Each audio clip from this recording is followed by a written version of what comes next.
Kailan po kami yung operahan? Nakita po kasi sa test po na deranged daw po yung bleeding parameters po ni Jordan. I'm sorry to say, hindi siya pwedeng maging donor. Ba't di natin kontakin si Papa? Anong magagawa niya? Hanapan ka ng kidney. Alam mo, baka takbuhan ka lang nun pag nalaman niya may problema ka. Kaya hindi na, huwag na. Shirley? Oh, Cherry, ano pong ginagawa niyo dito? Si Jewel na-confine. May sakit sa kidney. Ano pong sabi ng mga doktor? Kailangan daw ng kidney transplant. Dok, nakwento ko po sa anak ko na kailangan ni Ma'am Cherry ng kidney para sa anak niya. Nag-volunteer po yung anak ko para ibigay yung kidney niya. Talaga po? Doktora Santos, humihingi ka ng kidney? Bilang head po ng admin, ako na ho ang humihingi ng pasensya at dispensa sa inyo. Rest assured, hindi kami humihingi ng organs dito sa ospital at napaka-professional na mga doctors namin dito, maliban na lang po sa kanya. Ako ho at ang anak ko ang nag-offer ng kidney sa pasyente ni Doktora. Malaki ho ang utang na loob namin sa pamilya na yun. At hindi ho kami hihingi ng kahit na anong kapalit.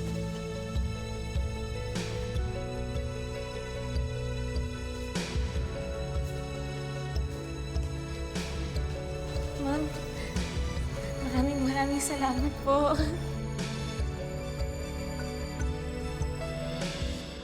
Ano? Hiwalay? Ano yun, Lynette? Hindi naman yun ang solusyon kapag nag-aaway kayo ni Michael, no? Ano, suko agad? Kami ni Labby Dubs, nag-aaway din naman. Pero, nag-uusap kami. Inaayos namin yon, tsaka nagkokompromiso kami. Paano kasi? Napakasiloso eh. Naturalmente, Lynette. Eh, paano si RJ, totga mo? Ang totga. Totga? The one that gave Annalyn. O, di natural lang naman na magselo si Michael. Isipin mo, lagi nga kinukulit nung RJ na yon. Lagi kayo nakikita nun. Ikaw kaya, ilagay mo yung sarili mo dun sa sitwasyon ni Michael. Eh, ilang taon naghintay sa'yo yung tao? At ilang taon niya rin alam na ang gusto mo ay si RJ. Eh, malamang talaga. Praning na praning yon. Ikaw naman kasi. O kasi ano? Mag-effort ka din naman, Lini.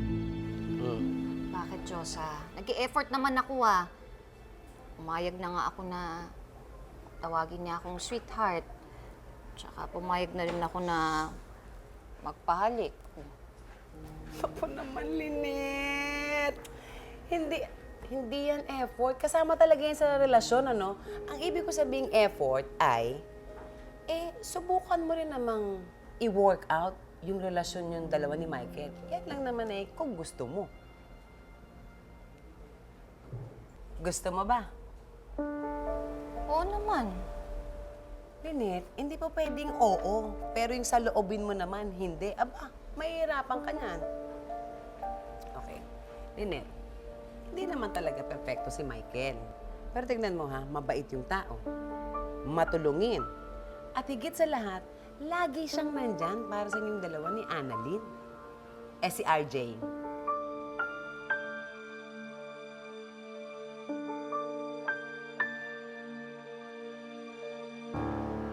Alam mo bang bawal ang ginawa mo, Dr. Santos? Ma'am, hindi ko naman po hinihingi po yung kidney ng pasyente. Siya po yung nag-offer po na magbigay. Talaga ba? Magkanong in-offer mo?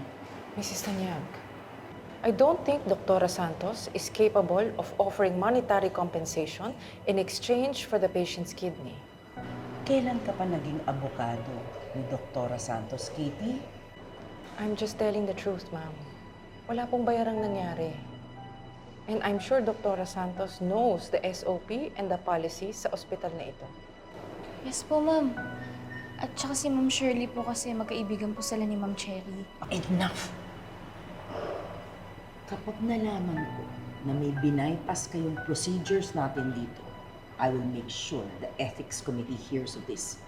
Mapaparusahan ang dapat parusahan.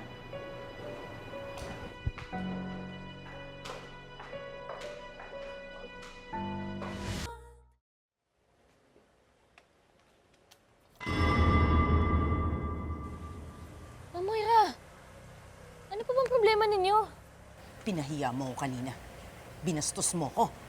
Ma'am, hindi po kita binastos. Binastos mo yung authority ko. Ano na lang sabihin ng mga tao? Isang batang doktor kinakayan-kayanan ako? Ma'am, wala naman po akong binibreak na protocols or rules. You throw around your brilliance like confetti. Nagmamagaling ka eh. Pinapatunayan mo na kaya mo ang lahat. That you're special, but you're not. You are just a sad little girl full of insecurities, kaya nag-overcompensate ka. You are an outcast and all alone. Ma'am, hindi po totoo yan. I can see right through you, Annalyn. And to be honest, nakikita ko, nakakabwisit ka. Ma'am, ginagawa ko lang po yung trabaho ko. You're just doing that for yourself so that you can get ahead.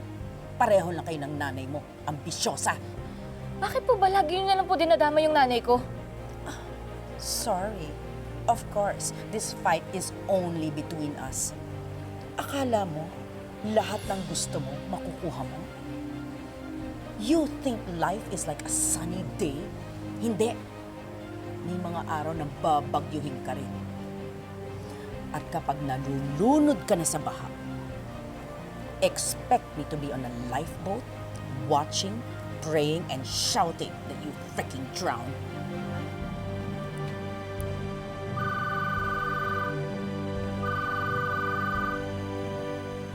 Hello, Nerissa? What? Sige, pupuntahan kita.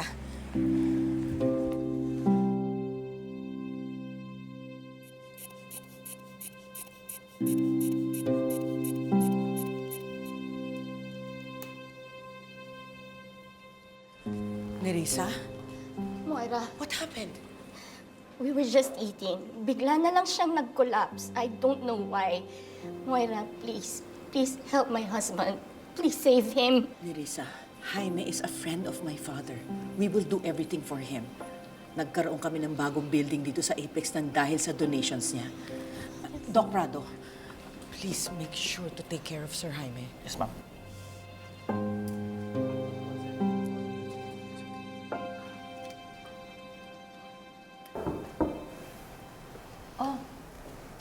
Doc, good afternoon. Doc, i-discharge na po ba kami? Sandali lang ho, may gusto daw pong kumausap sa inyo. Pasok na po kayo.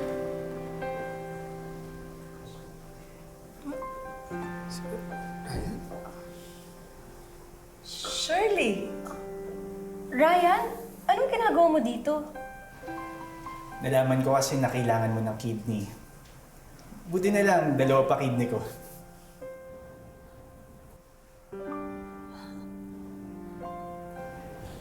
Shirley, Ryan, anong ibig niyo sabihin? Ma'am, idodonate ko po yung kidney ko kay Jewel. Ryan, totoo ba? Huwag mo ko i-prank, ha? Oo naman, Jewel. Naalala mo ba ilang beses mo kong tinulungan sa mga assignments ko noon? Tsaka ito, si Jordan. Kahit ilang beses akong tinalo na ito sa basketball, tinuring niyo akong kaibigan. Kahit dito man lang, makabawi kami sa kabutihang ginawa niya sa amin.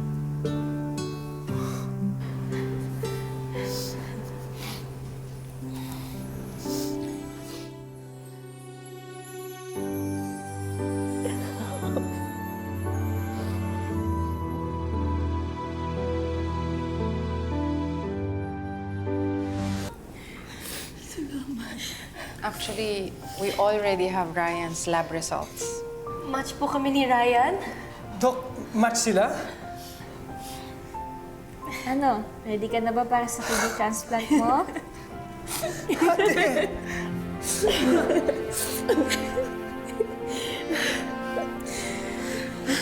Thank you, Ryan.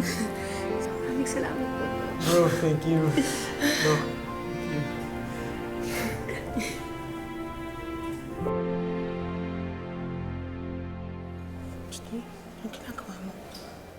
Hindi mo ba narinig? Hindi. Ano? Sila daw yung nag-donate ng isang building natin dito. Eh, malay mo may anak yan. Malay mo, mahirap na.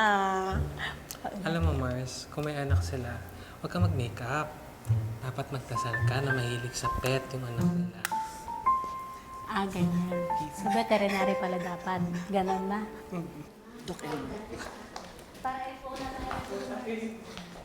Dok, kamusta ang lab results ng husband ko?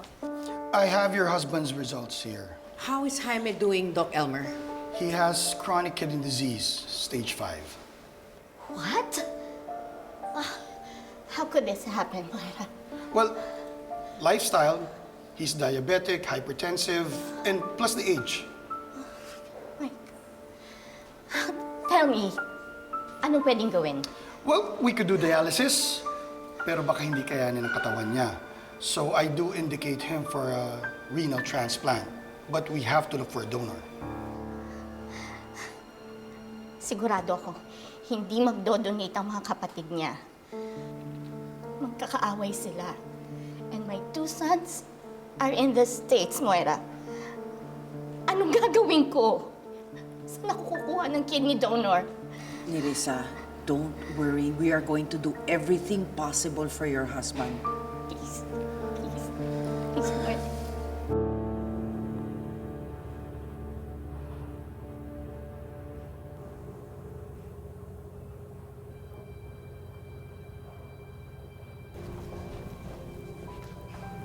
Ma'am Cherry, ano pong ginagawa niyo po dito? Parang hindi po kayo masaya. Nakakuha na po tayo ng donor, Ma'am, oh. Doc, kailangan na ba agad i-schedule ang surgery? Yes po, ma'am. The sooner the better. Bakit po, Ma'am? Doc, alam kong sasagutin ng SS ang kalahati ng hospital bills. Pero kasi halos 400,000 pa lang ang pera ko eh. Siyempre, Doc, sasagutin din namin ang hospital bills ni Ryan, di ba?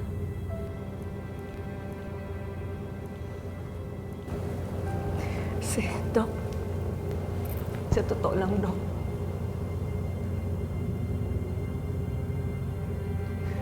hindi ko na alam kung saan ako kukuha ng pera. Halos lahat nalapitan ko na para mautangan, pero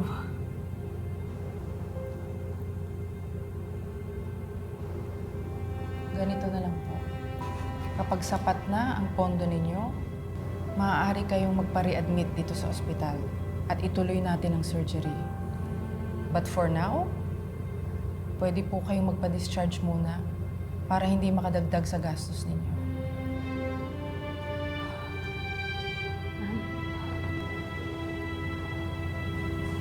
Ma'am, huwag po kayo mag-alala. May awa po ang Diyos. Laban lang, Ma'am.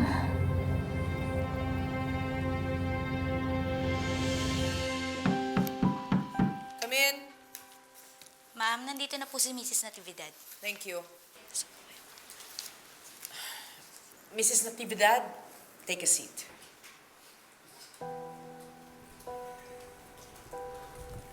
Bakit pinatawag niyo daw po ako?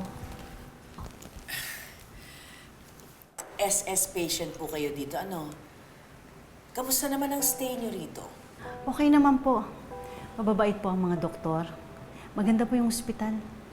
At marami kayong utang. Let me start by saying that this conversation never happened. Naintindihan niyo po? Hindi tayo nag-usap. Ano po ibig niyo sabihin?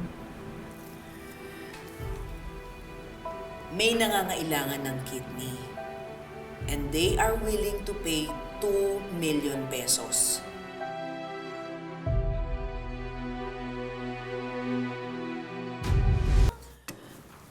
Alam kong nangangailangan kayo ng pera.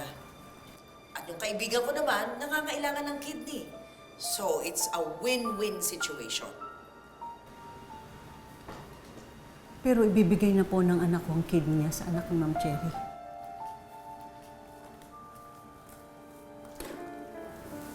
Tapos ano? Pababayaan kayo? Alam naman natin na hindi naman basta-basta makakabalik sa trabaho ang anak nyo pagkatapos ng operasyon. Pagpalagay natin magkakaroon ng komplikasyon after the surgery o nangangailangan bumili ng gamot. Saan kayo kukuha ng pera? Alam naman natin walang pera sina Mrs. Mendoza.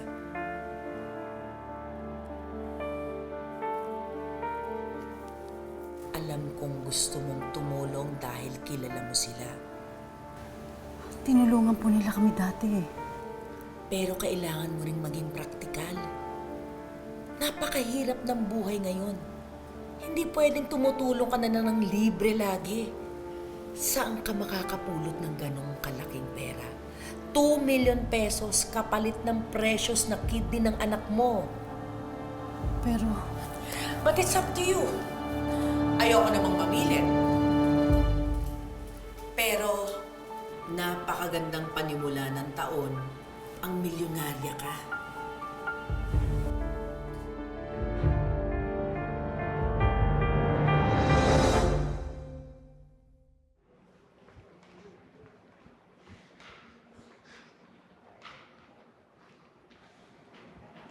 Ma'am Shirley. Doc Annalyn, pasensya po. Nagmamadali po kasi ako. Ma'am. Ma'am. Gusto ko lang po sana kayong inform na medyo madedelay po kasi yung kidney transplant po ni Jewel kaya hindi pa po maoperahan si Ryan. Ba't wala po silang perang pampa-opera? Doc Annalyn, alam ko naman po yun kahit hindi nyo sabihin. Wala na po silang pera. Naghirap na sila. Pero ma'am, ginagawa naman po nila yung lahat para po matuloy po yung operasyon. Si Jordan nga po, naghanap na rin po ng trabaho eh. Pasensya na po, Doc. Bakit po? Hindi na po idodonate ng anak ko yung kidney niya kay Jewel. Po? Kidney naman po yun ng anak ko. At alam po niya kung ano yung makakabuti para sa kanya at para sa amin. Doc, pasensya na. Buo na po kasi yung desisyon namin mag-ina.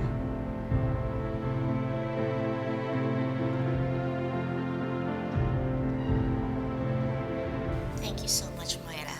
You just saved my husband. Nerissa, you and your husband have saved this hospital many times over. Alam nga naman wala akong gagawin para kay Jaime. Besides, magagalit si Dad, mawawala siya ng golf body. Teka, saan mo nakuha tong donor na to? Hindi naman ako nakakuha ng donor eh. Yung pera mo. I just feel bad because I know this is illegal. Well, would you have rather wait in line for an organ donor? I mean, pwede ko naman bawiin.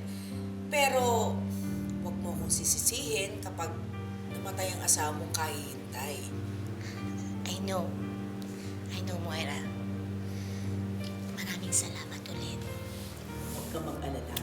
Hindi magsasalita yung donor o yung nanay niya.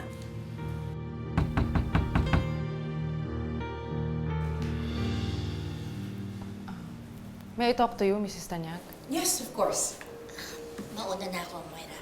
Maraming salamat ulit. Babalikan ko na muna si Jaime sa room niya. Dr. Enriquez?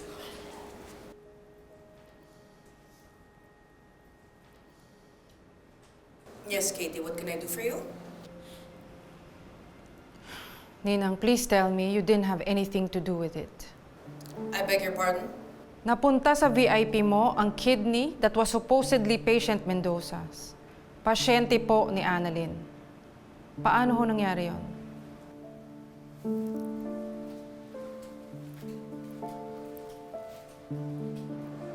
Dr. Enriquez, are you accusing me?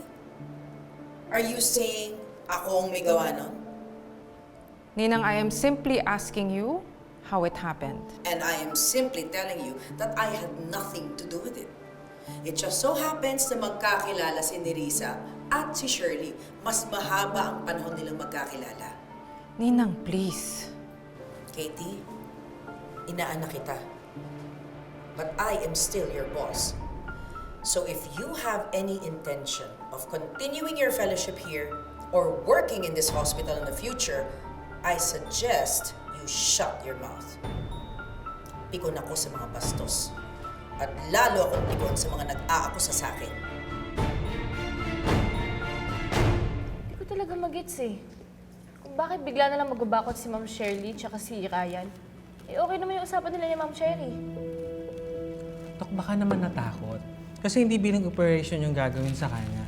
Saka, Dok, it's so normal na yung mga donor natatakot sila nagbaback out sa huli. Diba? Normal yun, Box. Hmm. Pero yung biglang na lang niyang iiwasan si Doktora, oh, may something. Baka naman nahihiya lang. Don't think so. Alam ko na. Baka naopera ng pera. Eh, Regan, tumigil ka. Hindi pwede yan. Bawal yun. Bawal, pero may gumagawa. Hindi lang nahuhuli. Yung, Annalyn, alam na namin kung bakit nag-back out si Ryan. Ha? Bakit? Idodonate ang kidney niya sa isang patient dito sa Apex. Ha? Kanino? How is Jaime doing, Doc Elmer? He has chronic kidney disease, stage 5. Anong pwedeng gawin? Well, we could do dialysis, pero baka hindi kayanin ng katawan niya. So I do indicate him for a renal transplant, but we have to look for a donor. Nerissa, don't worry. We are going to do everything possible for your husband. Kay Mr. Asapcon! Tama. Alam din nila. Sino yun? Doc, yun yung very important patient ngayon dito sa ospital. Asawa ng best friend ni Ma'am Moira. At yung nag-donate nung kabilang building natin. Ay, oh my God. Isa ka po. Doc, saan ka pupunta? Doc? Sandwich mo. Nangyari to. Oh my God. Huwag naman sana.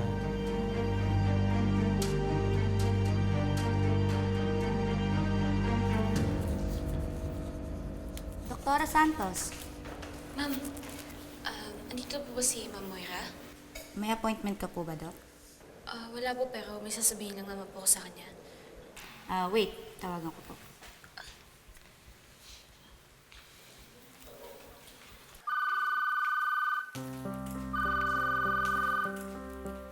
Hello?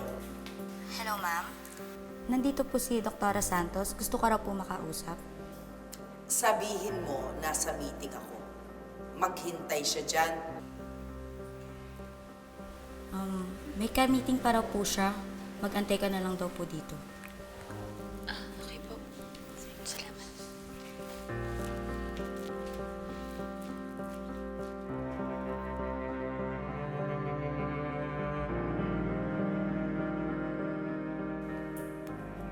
Moira? I bought something for you, just to say thank you. I hope you like it. I'll just send it to your office later. Nerissa, you shouldn't have. Ano ka ba? Maliit na bagay lang yon compared sa nagawa mo for my husband. Kung naman, wala yun. Alam mo naman ang lakas-lakas yung mag-asawa sa akin. Hayaan mo akong bumawi sa'yo, amiga. Let's go.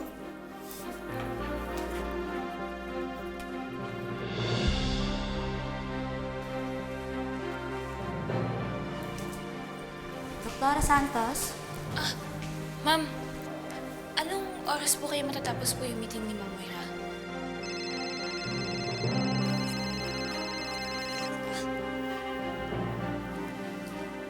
Regan? Hello, Doc Annalyn. Di ba hinahanap mo si Ma'am Moira? Oo, nandito nga ako sa office niya eh. Hinihintay ko lang na matapos yung meeting niya daw. Wala siya dyan. Paalis na siya ng ospital. Ha? Teka nga. Excuse me po. Oh, Doktora! Saan ka pupunta? Parang nagmamadali ka. Naglalaroan niya ako eh. What? Hindi ko alam ba't kailangan niya pang idama yung pasyente ko sa galit niya sa akin. Teka, who are we talking about here? Si Ma'am Moira. Sama talaga na ugali niya. Teka, saan ka pupunta? Kailangan niyang malaman na hindi tama yung ginagawa niya.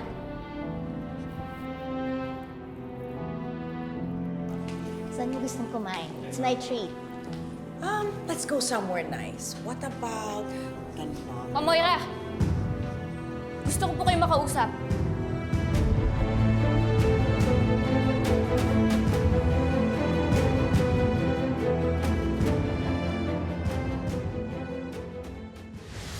Maraming salamat talaga, ha?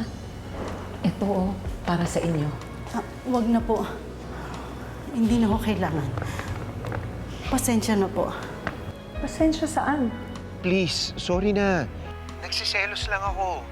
Nagsiselos ako tuwing nakikita ko kayo ni RJ magkasama. Ewan ko, Michael. Jordan, sorry. Nagbago na kasi yung isip ni Ryan. Hindi niya na daw idodonate yung kidney niya. Kaya Jordan, please, kontakin mo na si Papa. Habang buhay pa ako. Please don't answer.